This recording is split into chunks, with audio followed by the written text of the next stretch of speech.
دلوقتي احنا رايحين عند حماتي. جيت ريدي ويز مي. انا خلاص جهزت وفيليب جهز. انا بس دلوقتي محتاره في الشنطه. تمام مش عارفه اخد دي، حاساها مش لايقه. هل بفكر البس واحده ثانيه سودا هتليق اكتر بكتير وهتبقى عمليه اكتر. ثانيه واحده اوريك، ثانيه واحده. يلا مش مهم خلاص عادي. يلا شو واحد. بفكر اخد دي معايا. انت هتسافر فين؟ هي عايش جنب بيتنا. ايوه ماشي، بس دي عمليه اكتر. عمليه اكتر ليه؟ لايقه مع الطقم. اولا سودا، ثانيا عشان يا فيليب ناخد حاجات من التلاجة. انت عندك تلاجة؟ لا هاخد حاجات من التلاجة، اي حاجه تعجبنا انا وانت ناخدها. انت حرامية هتجيب اكل من بيت امي؟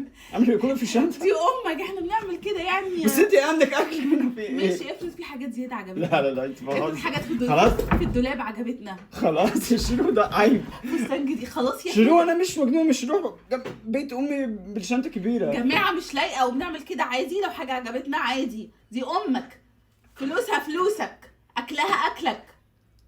يلا يا فيليب كسلان. ده بيت امي، ده مش سوبر ماركت يا شنو. كسلان اعمل اكل. خلاص